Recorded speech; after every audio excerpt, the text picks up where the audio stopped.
Takže čau lidi, dneska můj první prank, úspěšný ještě k tomu na moji babičku a tady v tom můžete poslechnout.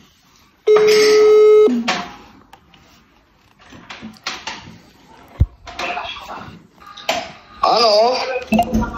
Dobrý den, jsem automatický asistent prodeje Datart. Máte u nás objednávku televizoru za 19 900.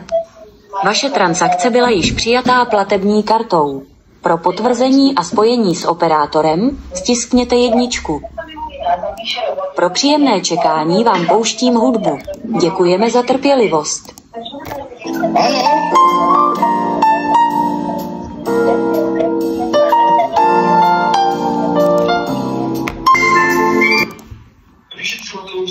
Momentálně jsou všichni naši operátoři obsazení.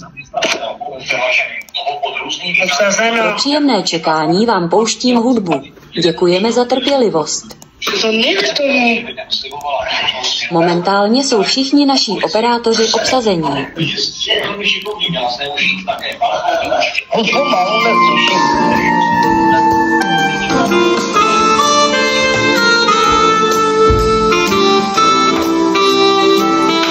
No teda odeslat k vám na objednávka přes internet, jo? My tady nevidíme přesně, kdo dal číslo. Televize Samsung. Na jméno Iveta Červeňáková tady mám.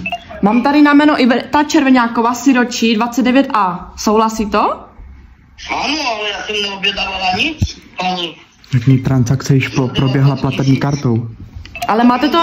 Ale máte to tady zaplacené platební kartou. A jak? No netuším, platba proběhla úspěšně, takže by vám měla být doručena do pátku. A už to je zaplacená, jo? Ano. Tak pátek přijde tady, jo, ta televize u mě. Ano, na Siročí 29A. Proto vám volám, jestli budete doma.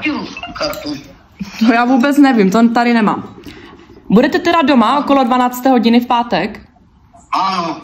A to už je zaplacené, jo? Ano, přes kartu. Přes kartu zaplacené? Ano, 19 000. To je velká televize. 169 cm.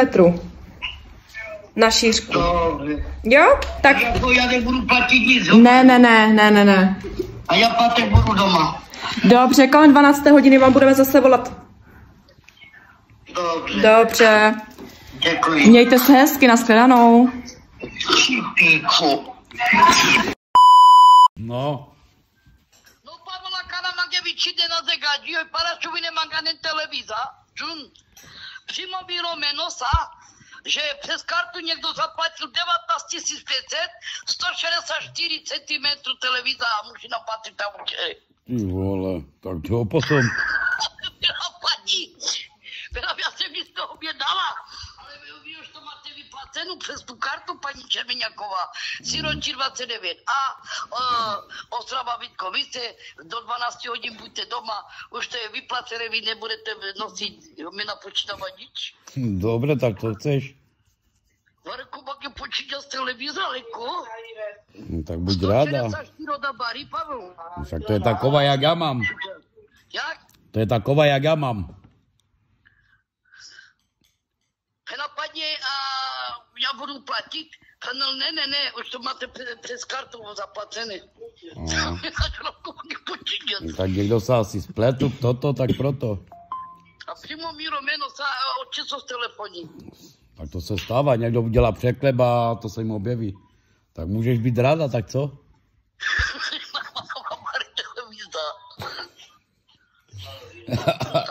Vy nemusí nadávat do 12 hodin, buďte doma, no, to mám tam přivezou. Oni vám budou volat na to číslo. No a kaj jdeš pátek? Kaj jdeš pátek? No, tak co? No. Tak jak ty zar Bary? Jo. To má na minutu na počítač. A my na paní. A já jsem jí znovu objednávala. No už to máte zaplacené přes kartu, 19 500, 164 televiza. No, dobre, no. No. Dobre, čau.